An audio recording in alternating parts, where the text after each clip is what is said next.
Chilensis.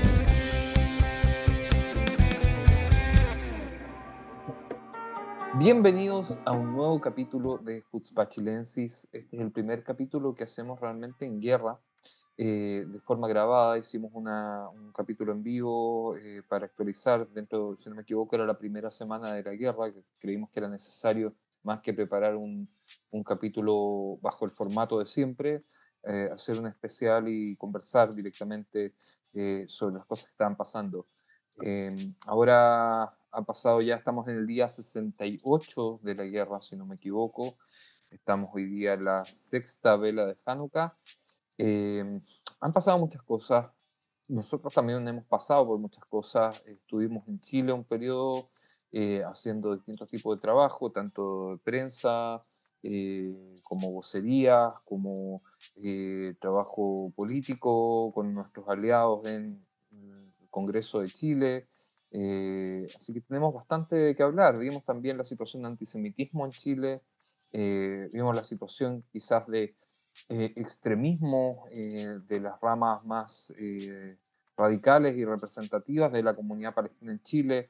Y tenemos bastante material, pero yo creo que deberíamos comenzar con lo que está pasando acá, con lo que está pasando con la guerra, con lo que está pasando tanto a las familias chilenas como a las familias no chilenas dentro del espacio, el pequeño terreno que tenemos como hogar que se llama Israel, y empezar un poco a poner al día en cuál es la situación hacia adentro y hacia afuera, porque tenemos dos situaciones que están ocurriendo en paralelo. Uno es obviamente todo lo que genera el contexto de la guerra en las personas, y lo otro lo que genera en las personas antisemitas fuera de Israel, lo que va generando, digamos, hacia las comunidades judías, lo que va generando hacia los medios de prensa también, y hacia personalidades quizás reconocidas y respetadas en algún momento, que por lo menos bajo mi punto de vista algunas han perdido ese concepto de ser respetadas de igual forma al apoyar tácitamente o directamente al grupo terrorista Hamas. Así que,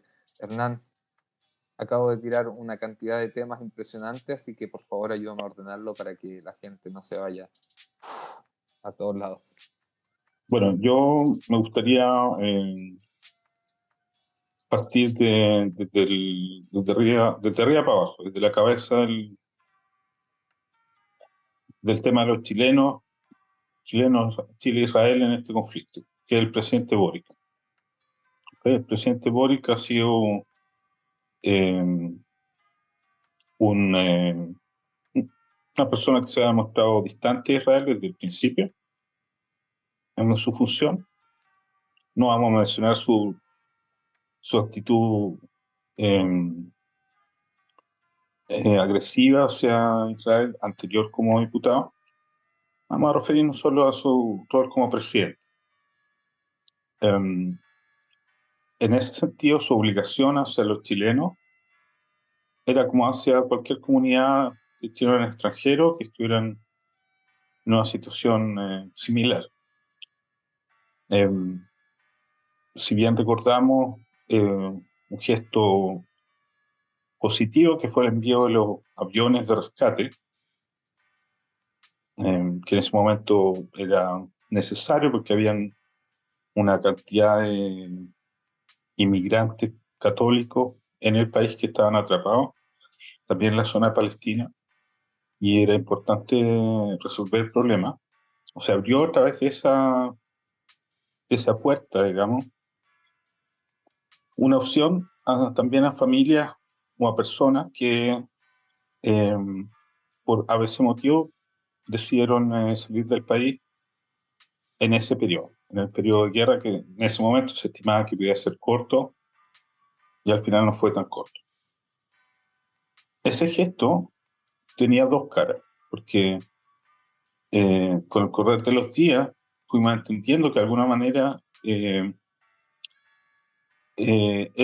buscaba una separación entre aquellos que tomaron la opción de salir de la zona de guerra y aquellos que se quedaron. Y en el fondo, tácitamente, se entendió que aquellos que nos quedamos estábamos bajo nuestra responsabilidad. Después de eso, no hubo más declaraciones del presidente, prácticamente. La campaña gigantesca que lanzamos nosotros, la comunidad judía de Chile y muchísimas organizaciones buscando la liberación, de las que en ese momento pensábamos eran dos secuestradas. Al final se descubrió con el tiempo que era una muerta y otra secuestrada. Fueron tomadas por el gobierno de formas varias, pero en lo específico el presidente Boric él no hizo alusión al respecto nunca más. Y desde esa perspectiva marcó una dinámica de desencuentro con la comunidad de los chilenos en Israel. Porque si bien es cierto, el ministro de la Cancillería, el ministro de Relaciones Públicas, parlamentarios, varios senadores, gente común y corriente de la calle mostraron su simpatía hacia la secuestrada, hacia la familia de secuestrada, también hacia la familia de los chilenos muertos, que también pasaron a ser como un segundo orden, digamos, pero y hacia los chilenos en general que estábamos acá. El silencio del presidente hablaba por sí mismo, gritaba voces que él no estaba ahí con nosotros. A eso se De sumó. hecho deja hacer un pequeño paréntesis, porque hay una cosa que es bien simbólica en cuanto al nivel de interés que puede tener o que demostró realmente el presidente Boric frente al tema. O sea, sus primeras reacciones, por ejemplo, la condena hacia el grupo terrorista Hamas, él no la hizo explícita. Él lo que hizo fue hacer retweet a una condena en Twitter de Carmen Hertz, de la diputada Hertz. Entonces, ¿cuál es el nivel de desconexión? Y es lo que planteábamos también hace un tiempo, y que yo creo que ya llevamos tanto tiempo planteándolo, que si esto hubiese ocurrido en otro país del mundo, si esto hubiese ocurrido con Boko Haram en Nigeria, por ejemplo, la reacción del presidente hubiese sido la misma. Yo creo que no. Yo creo que no hubiese sido la misma. Yo creo que el presidente se hubiese disfrazado de Zelensky y hubiese ido a tratar de rescatar a los chilenos secuestrados. Él tiene una vocación hacia lo internacional, ha demostrado por mucho tiempo que a él le interesa, se pronuncia en muchos temas que no necesariamente le competen y opina. O sea, opina sin filtro. Y esta vez su silencio constante era una forma de opinar. Digamos, o sea, ante una situación tan dramática, es muy raro que un chileno común y corriente no tuviera una opinión. O sea, en las semanas que estuvimos en Chile, en lo personal, desde el panadero hasta el taxista, hasta los senadores, hasta familiares, la gente, amigos, la gente común y corriente, todos tenían un concepto de una u otra forma. O sea, nadie tenía guardado silencio. Y el silencio en el caso del presidente de la República es algo muy doloroso para nosotros. En ¿Sí? ese periodo, más de una vez, algunos chilenos se acercaron a mí preguntándome qué es lo que había que hacer para renunciar a la nacionalidad. Justamente eso es lo que Porque genera. Eso es lo que eso es genera. lo que O sea, genera. Eso es lo que una genera. amenaza directa a nuestro trabajo en todo sentido. O sea, un, nosotros que en el fondo somos líderes comunitarios, nuestra organización se llama Comunidad Chilena de Israel. Nuestro objetivo es crear comunidad y mantener, uno de los objetivos, ¿cierto? Toda organización tiene más de un objetivo, pero uno de nuestros objetivos es justamente mantener esta identidad chilena, no solamente en materia de costumbres, sino que también en materia de valores, que es una cosa que últimamente ha sido muy necesario explicar, en el sentido de que los valores chilenos frente a la vida, por ejemplo, frente a la justicia, son muy similares a los israelíes. Al ser dos naciones occidentales, digamos, hay valores base que se comparten y que son en algunos países quizás más fuertes que en otros. Y en ese sentido yo creo que en Chile e Israel comparten muchos de esos valores positivos, esos valores occidentales, de forma prácticamente calcada.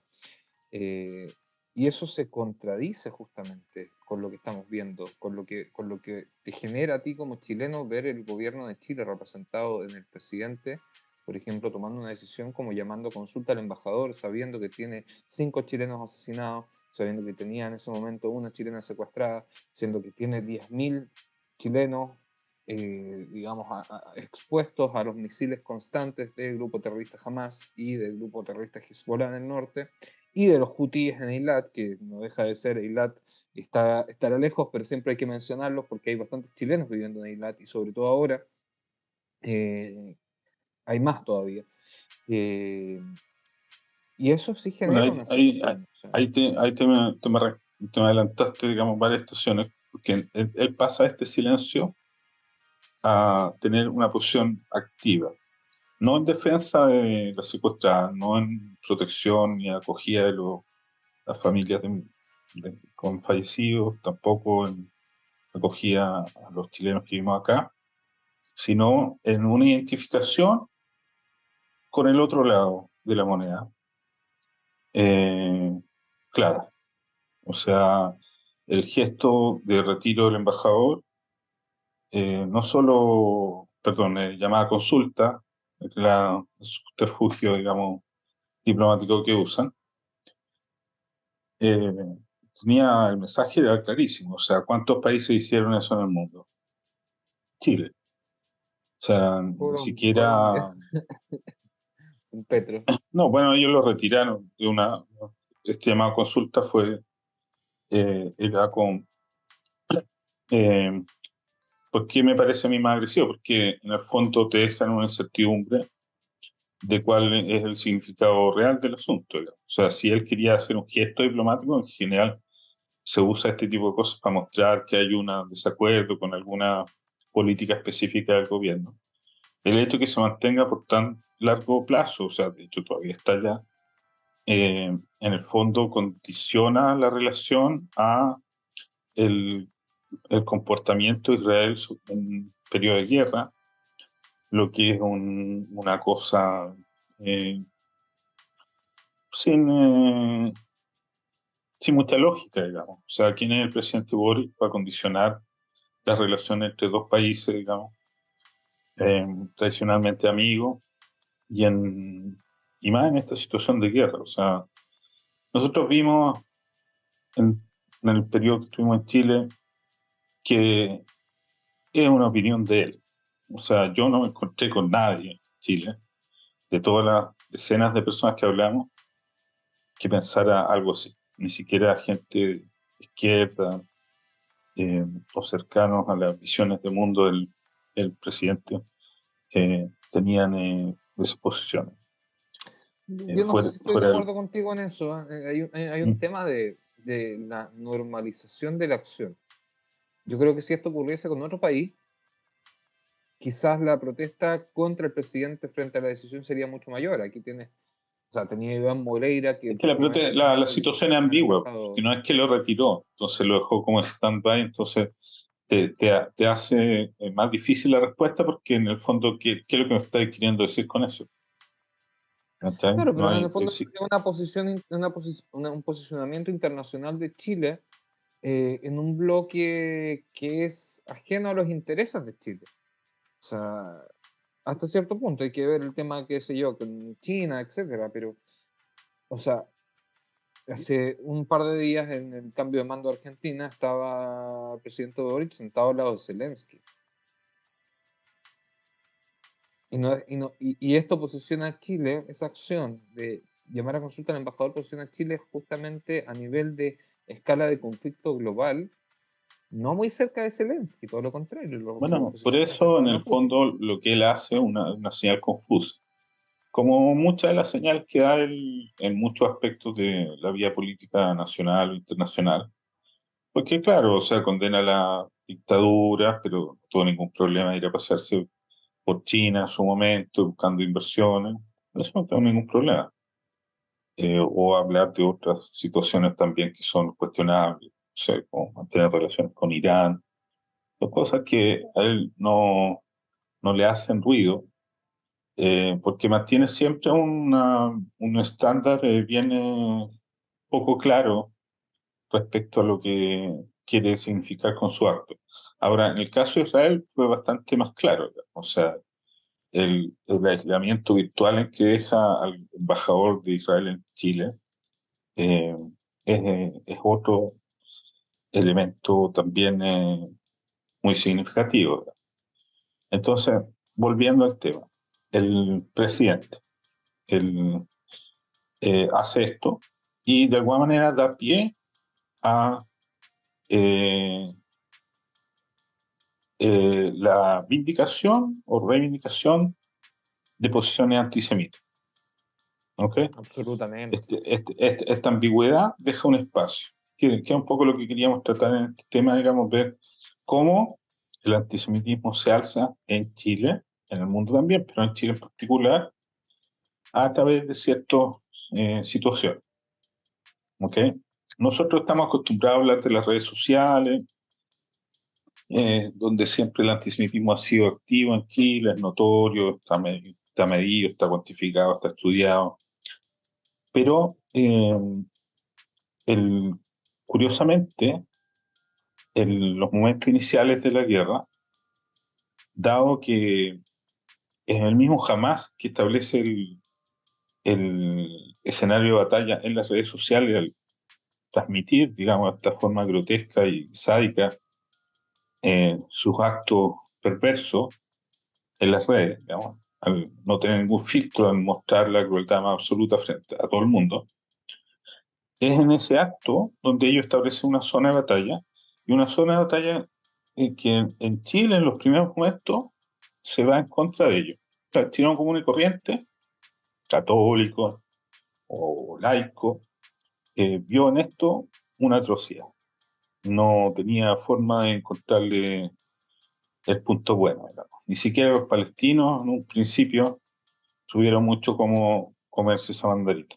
Claro, porque ya habían Mandarín, declarado hace perdón. un año el presidente de la comunidad palestina que la apoyaba jamás. Pues, entonces, ¿cómo te vaya a Por eso, decir entonces, ahora? quedaron desubicados porque era obvio, digamos, y también así las encuestas lo mostraron, que en la primera semana la opinión chilena estaba en contra de Hamas, incluso a favor de una intervención militar israelí, se entendían ciertas cosas. Ahora, después ya la primera semana y el fake news del hospital Shifa, digamos, se hace hay un giro en la opinión pública chilena y le da pie al presidente de establecer esta política adversa a Israel. Pero Y ahí ahora ahí empieza, hay un detalle que yo creo que es importantísimo y que no se habla mucho. El presidente estaba en China. El presidente estaba en China y pasaron ya 24 horas o por lo menos 18 horas entre que Reuters, entre que Associated Press y todas las agencias internacionales en las que se basan todas las, desde los diarios, desde el Mercurio hasta los canales de televisión, como le decía Julio César Rodríguez a Sivan en una entrevista en Chilevisión, que ellos se basaban en Reuters y cómo se atrevía a decir que mentían. Bueno, pasaron, qué sé yo, 5 horas desde esa entrevista que Reuters publicó arrepentido, digamos, que había caído básicamente en el juego de Hamas y que la información era falsa. Eh, Habían pasado por lo menos 18 horas, si es que no 24, cuando el presidente de Chile decide hablar en una conferencia de prensa, en un punto de prensa desde Beijing, para volver a retomar el tema del hospital, una vez que ya se había aclarado. En el fondo, él decide extender, ya sea por decisión propia, por asesoramiento, que ha dejado bastante que desear, eh, él decide volver con un tema de una noticia falsa que ya estaba zanjada por los grandes consorcios periodísticos del mundo, cuando ya había habido una investigación independiente alemana y una investigación independiente inglesa. Él decide continuarlo. Y eso es una ahí señal. Yo creo que ahí eso no es. toca hay un punto interesante porque el tema de quién lo asesora. Digamos, claramente esto no viene de Van Clever, que es una persona que está ducha en, en los temas internacionales, eh, precavida, por decirlo menos. Esto viene del asesor en los temas internacionales, Carlos Figueroa, eh, conocido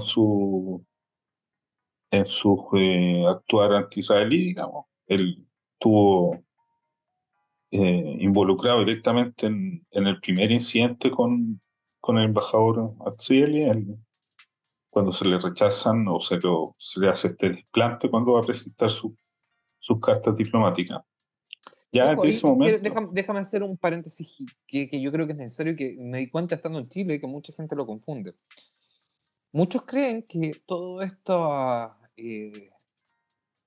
show, por decirlo de cierta forma burda, de Boric frente al embajador de Israel en Chile, Gil Arcieli, es porque él representa la figura de Netanyahu. Cuando Gil Arcieli asume y va a entregar sus cartas credenciales, el primer ministro, ¿quién era? ¿Te acuerdas? ¿no genera qué? ¿Quién era el primer ministro de Israel? No, Naftali no sé Bennett. qué. Naftali Bennett. Ah, Netanyahu no era parte del gobierno. Israel tenía un gobierno que representaba desde la izquierda hasta la derecha, con partidos árabes dentro de la coalición de gobierno, y aún así el presidente Gabriel Boric decide no recibir las cartas credenciales. Así que eso yo creo que vale la pena aclararlo. Esto no tiene que ver con Netanyahu o no con Netanyahu. Esto tiene que ver con una posición frente al Estado de Israel como Estado judío. Por lo menos yo lo interpreto así. Cuando tienes digamos, el mismo criterio frente a todos los gobiernos, no podemos decir no, que él está contra el gobierno de turno. bueno, ahí el presidente siempre ha mantenido una visión ideológica, ve a todo el mundo como la misma cosa, no hace diferencia entre uno y otro.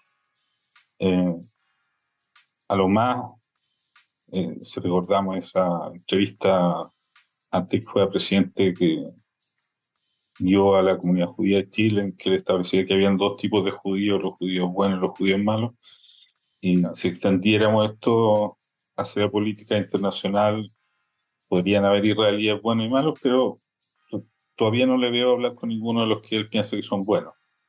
O sea, por extensión, para ellos todos son malos.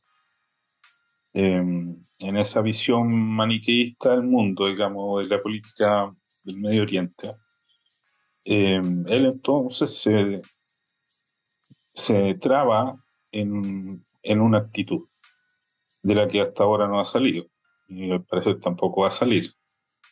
Eh, y retomando, digamos, abre la puerta a un sinnúmero de acciones antisemitas dentro de Chile.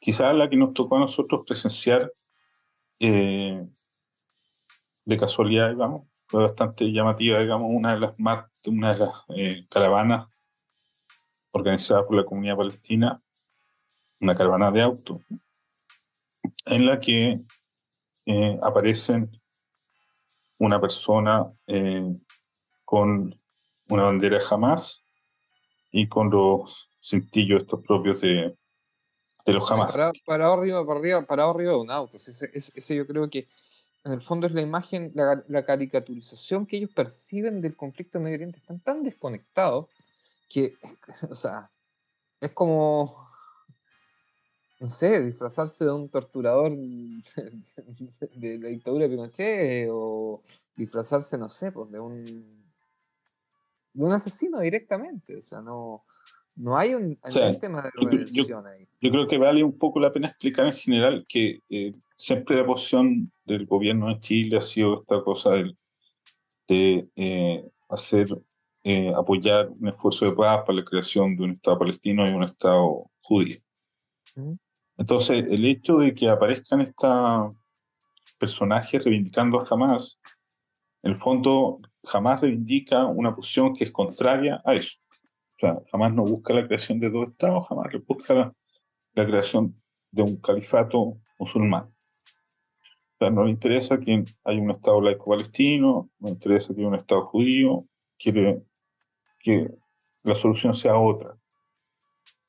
Entonces, todos aquellos que simpatizan con Hamas en esta confusión tremenda que tienen en parte de la izquierda chilena, partiendo por el presidente de la República, de que es lo mismo, de que todos son lo mismo, todos los palestinos tienen la misma causa. No, no todos los palestinos tienen la misma causa. Eh, Estoy aprovechando de mostrar la eh, imagen a ver si se ve. sí, me quedo como ahí. No, se corrió. Ahí, no sé, Sí. va y viene, pero como que se Va y entendió la viene, idea, sí. digamos. Ahí está. Ahí. Eso ocurrió cuando nosotros estábamos en Chile. Entonces, en otro país normal, digamos, que defiende efectivamente los valores democráticos, que es un país europeo, esto no habría sido visto bien. Y en Chile, como tú dices, pasó colado, digamos, o sea, nadie le llamó la atención, Nadie habló del tema, de hecho, nadie habló del tema. Y era una decisión nuestra de levantarlo o no levantarlo. ¿Valía la pena levantarlo realmente en ese momento? No, está el registro. Tenemos el registro en video, tenemos el registro en foto, en foto. en ese momento no valía la pena, pero ahora que estamos de vuelta, sí vale la pena mencionarlo, digamos, porque son cosas que son aceptadas por, por el gobierno de Chile y que no deben ser aceptadas. O sea, eso claramente es una ofensa a los muertos chilenos, una ofensa a los secuestrados, es una ofensa a Israel, una ofensa a la democracia, una ofensa a un montón de cosas, un montón de valores que supuestamente el presidente debería defender y no defiende, o por lo menos en este caso no lo está defendiendo. Entonces, eh, ¿para dónde va el antisemitismo este que se está generando, que se está potenciando en Chile? ¿Quién está tomando esta narrativa? La comunidad palestina y sus testaferros políticos, como Moreira, como tú mencionaste, que no son tantos a todo esto. O sea, yo creo que hoy día no es tan fácil que un político se ponga a defender a Hamas en Chile. Creo que alguien como Moreira es un bicho raro, no es algo tan común, ¿no? Ni siquiera la gente del Partido Comunista anda haciendo ese tipo de declaraciones tan bizarras como Moreira. Pero sí la comunidad palestina ha insistido en mezclar las ideas de la defensa de la causa palestina con esta resistencia representada en Hamas. Pero yo creo que el tema es que Eh, están dispuestos a mentir. Yo creo que la base por qué les funciona, en el sentido. Yo no creo que les funcione demasiado, porque vimos la cantidad de gente que lograron sacar a la calle, no era mucha, la cantidad de palestinos era muy poca realmente. Eh, pero ¿por qué les funciona a nivel de no recibir un rechazo absoluto? Porque mienten.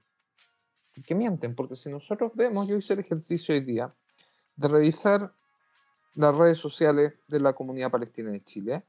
Vemos que, por ejemplo, se habla de la operación que se hizo en Jenin ayer y habla de 4 jóvenes palestinos fueron asesinados. ¿Quiénes son esos 4 jóvenes palestinos? ¿Por qué no asumir algo que ya todos sabemos? Que dentro de Cisjordania, tanto como en Gaza, obviamente, hay facciones de Hamas que son violentas y luchan en contra cualquier posibilidad de establecimiento de un Estado palestino democrático, que supone, a grandes rasgos, lo que ellos persiguen. ¿Cómo se puede defender ambos bandos al mismo tiempo? ¿Cuál es el objetivo? Que es una cosa que le hemos hablado también. El objetivo no es externo, el objetivo es interno. Y ahí es donde se puede mezclar lo que sea. Y todo es válido. esa es yo creo que la misión que nos toca en este pequeño, corto tiempo, tratar de explicar que concepto, como el de la resistencia, ¿no? Que es un concepto que yo han insistido bastante en el último tiempo en el periodo de guerra, como que ellos se resisten. ¿A qué se están resistiendo, digamos? Eh, a la ocupación. ¿La ocupación de quién? De un poder colonial, que seríamos nosotros, ajeno a la zona. Nosotros vinimos, nos tomamos toda esta zona, expulsamos a los indígenas y los sometimos a una dominación, humillación, muerte, genocidio. etcétera, etcétera. Ahora, ahí hay un montón de supuestos que la gente asume como verdadero de entrada y que hay que ir, yo creo que ir desglosando. Primero el tema de esto de la ocupación. Si uno se fija, por ejemplo, en los kibutzim que fueron atacados por Hamas, hay varios de esos kibutzim que eran previos al 48. ¿Ok? Para efectos de la idea de ocupación que se maneja en Chile, tradicionalmente se habló de que se refería a los territorios conquistados post-guerra del 67. Cuando la comunidad palestina de Chile y sus afines hablan hoy de ocupación, se refieren a del 48 en adelante. O sea, están legitimando la existencia misma del Estado de Israel. O sea, están pasando varias estaciones conceptuales y implícitamente están diciendo que la existencia del Estado de Israel es ilegítima. Luego gritos como desde el Jordán, ¿cómo el grito? Del Desde Jordán, el río hasta el mar. Desde el desde el río río hasta el hasta el mar. mar, From the river to the pasan sea. a ser un eslogan que la gente repite sin entender. O sea, desde el río hasta el mar significa eliminar a todo Israel. ¿Ok? Si la ocupación es la entienden ellos desde el 48, es toda la existencia de Israel es ilegítima. Ahora, todos aquellos que entran en esa narrativa se ubican a sí mismos como antisemitas, de entrada, porque negar la posibilidad de existir a un solo pueblo en el mundo, etcétera, etcétera, es un acto antisemita evidente. O sea, ni siquiera tendría que darle mucha explicación a eso, digamos, que es obvio. Pero en el discurso, como tú dices, se ha normalizado y la gente de ciertos sectores, o incluso algunos periodistas, se manejan en ese ámbito. Resistencia, ocupación, poderes coloniales, etcétera, etcétera.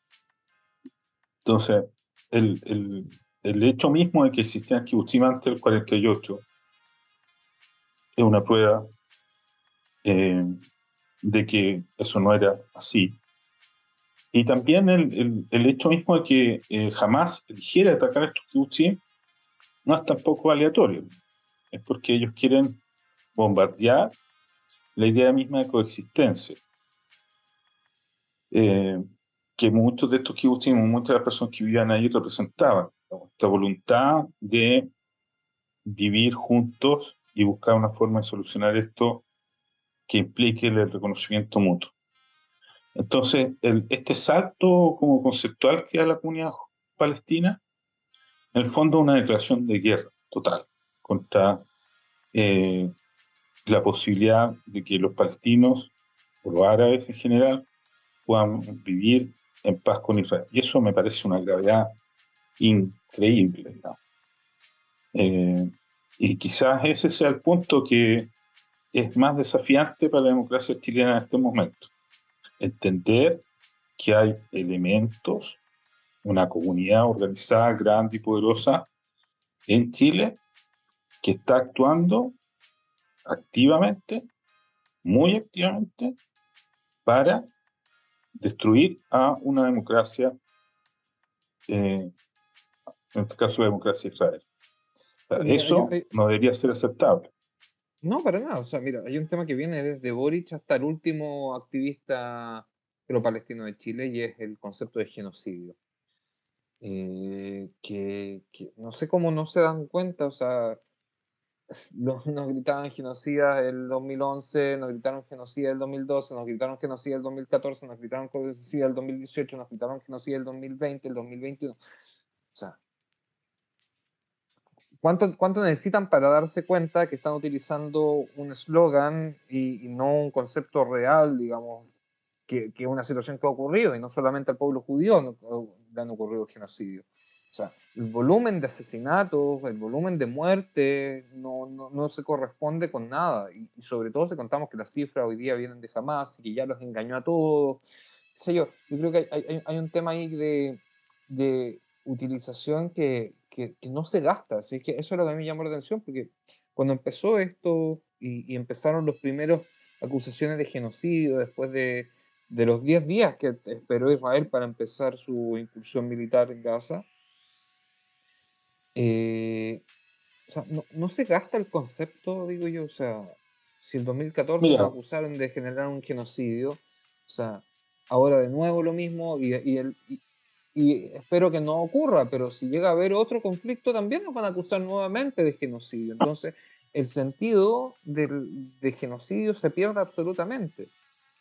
No es mira, aplicable cuáles son los yo, estándares. yo, yo creo que operativamente a ellos les sirve, pero otra vez, retrotrayéndonos a nuestra visita en Chile, yo creo que hay hoy día un elemento diferente eh, que hace este trabajo operativo menos útil o menos provechoso, que es la existencia de una otra narrativa que se contrapone a ello. Hoy día la comunidad judía de Chile es inmensamente activa a través de su directivo, especialmente a través de Ariel Agosín, en mostrar la otra narrativa en todo nivel, a todo nivel social, en los medios, en la política, en el uno a uno. Eso es nuevo, o es nuevo en términos de que se haga tan masivamente, tan políticamente, tan bien organizado. Además, tienes al mundo evangélico, que es inmensamente significativo y que no necesariamente actúa en coordinación con la comunidad judía de Chile, hay que decirlo. Tiene sus propias dinámicas y sus propios análisis, eh, que uno puede concordar o no concordar, digamos, pero Israel a ellos no les es indiferente. Y esto a nosotros nos tocó verlo, digamos, en alcaldías o en zonas rurales o más alejados del centro del país, donde la gente o las organizaciones de base tienen una lectura sionista. Entonces, el sionismo ya no es patrimonio solo de los judíos, sino es patrimonio de una población mucho mayor. Mm. Eh, y insistencia obtusa de los palestinos en Chile de, como tú decías, usar esta narrativa ilógica, también le ha dado amigos o oídos en grupos de izquierda y de derecha que mantienen una vinculación más estrecha con los valores democráticos. Entonces hoy día no es extraño ver a gente de derecha que rechace estos discursos. No es extraño encontrar gente de centro que rechace estos discursos, y es posible encontrar gente de izquierda que rechace estos discursos. Entonces, ya no es la lucha contra el antisemitismo en Chile, ya no es patrimonio solo de un pequeño grupo de activistas judíos, sino es patrimonio de la comunidad judía toda, de la comunidad evangélica mayoritariamente, y de diversos sectores de la vía política y social chilena que se sienten cansados de escuchar este discurso grotesco de defensa de valores antidemocráticos.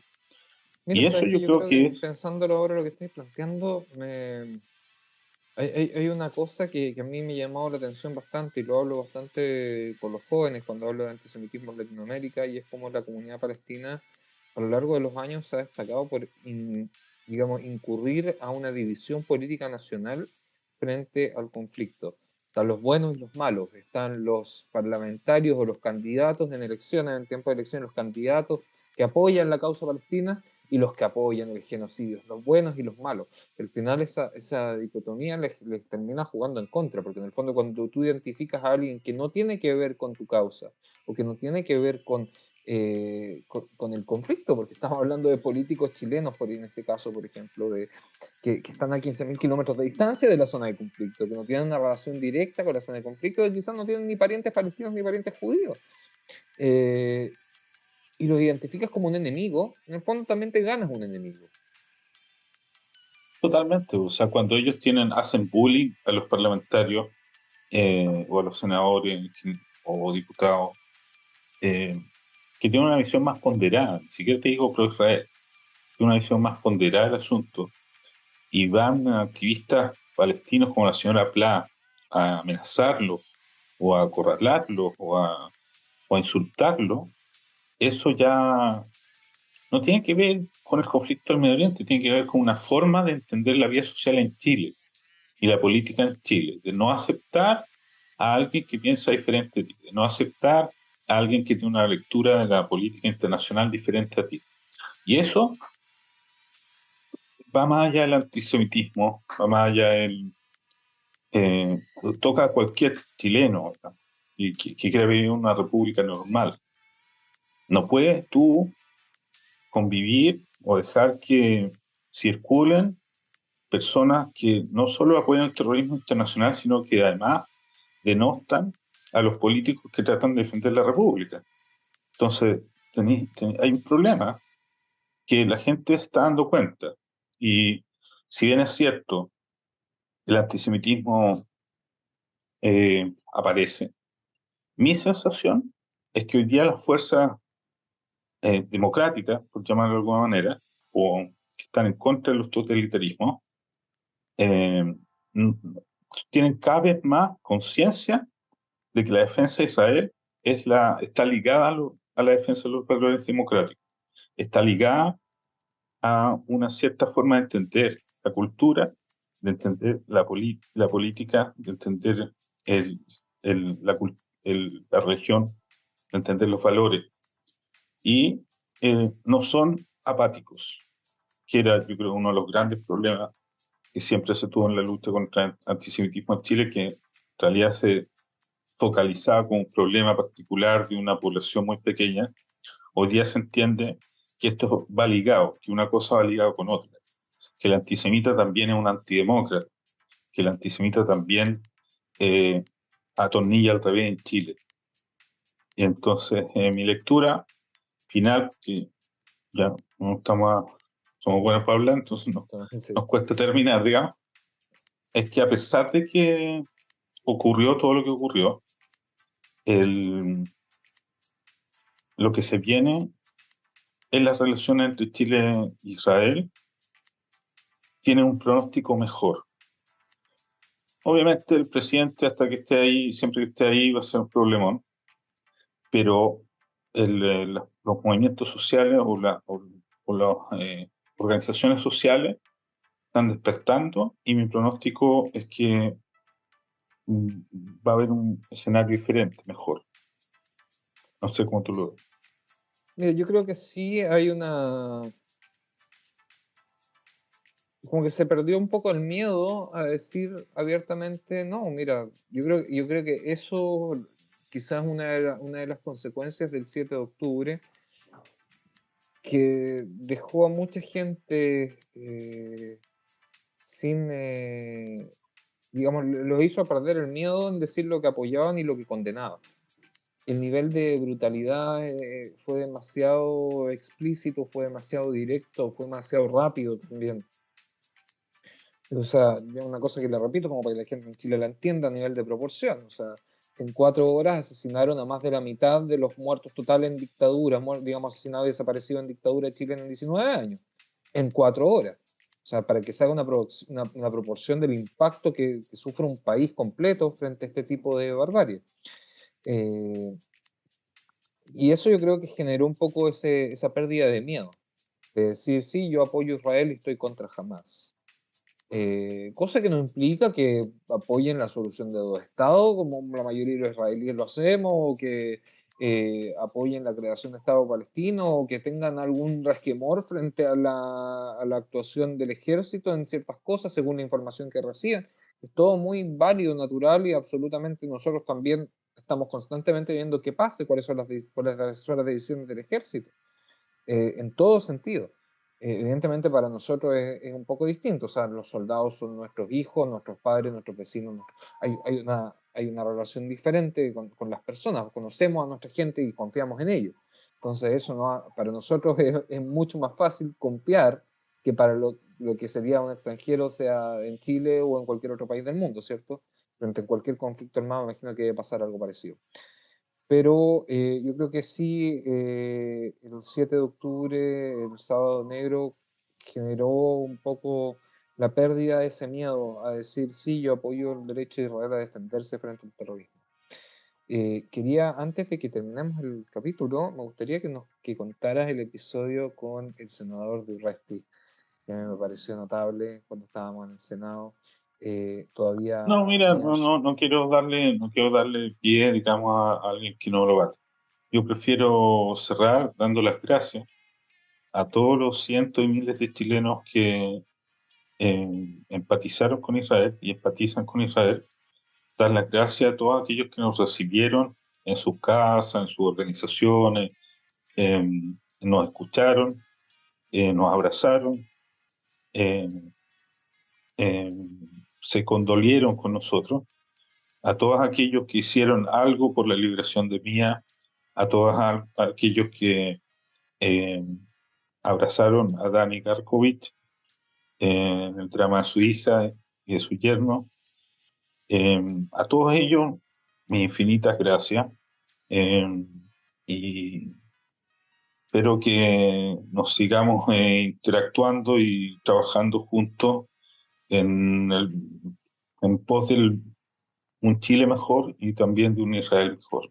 Me quedo con eso, prefiero dejar un Restri Me solo en su parece amargura. muy sabia decisión y me uno a tus palabras en ese sentido, Hernán.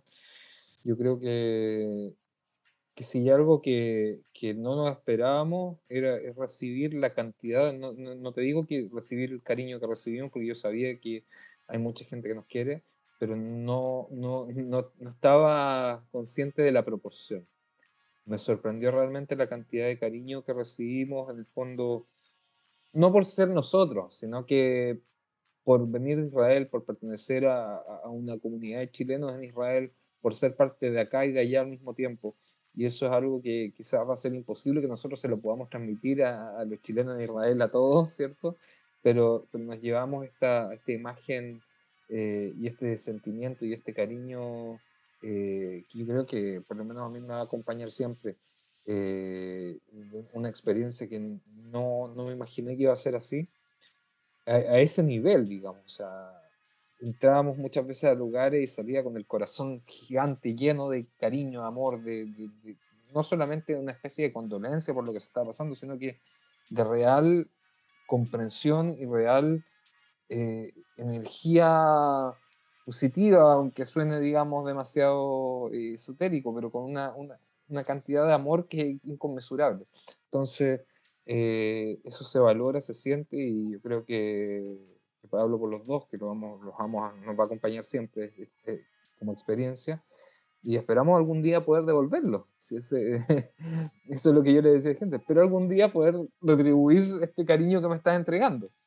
Eh, y bueno, esperemos que termine la guerra y poder recibir a todos quienes quieran venir a Israel y recibirlos con el mismo cariño con que nos recibieron allá.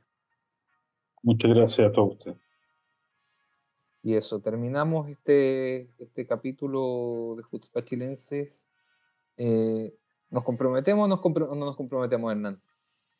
¿Nos Eso depende comprometemos? de ti. Yo soy el que me comprometo siempre, tú eres el que me falla. No, yo no fallo siempre. Pasan cosas pasan. Pero vamos a intentar hacer esto más seguido, por lo menos más seguido de lo que lo hemos hecho los últimos meses. Así que estén atentos, vamos a estar compartiendo información. Recuerden que hay un Instagram de Jutzpah Chilensis, hay una página de Facebook, si no me equivoco, de Jutzpah Chilensis. y tenemos el Twitter de Chutzpah Chilensis, así que nos pueden seguir ahí y estar atentos a... También en Spotify pueden activar la campanita, cosa que les llega una notificación cuando se suba un nuevo capítulo. En YouTube también. Así que eso, pasé toda la propaganda que había que pasar. Una propaganda chica a un auditor fiel que siempre me manda saludos e imágenes de que si nos escucha, Néstor Dichevsky. Lo digo porque es un insistente seguidor de nuestro programa, un buen amigo, y le hacemos este pequeño homenaje con Néstor Dichevsky. Bueno, el próximo capítulo Hernán va a cantar una canción. Bueno, nos despedimos hasta la próxima y esperamos tener mejores noticias la próxima. Esperamos que sea un capítulo donde podamos decir que la guerra va en proceso de culminación y que podamos volver y puedan volver a sus casas no solamente los secuestrados, sino que también los soldados en servicio, que sus familias los esperan. Así que eso. Hanukkah Sameach y nos estamos viendo. Chao. Chutzpah Chilensis.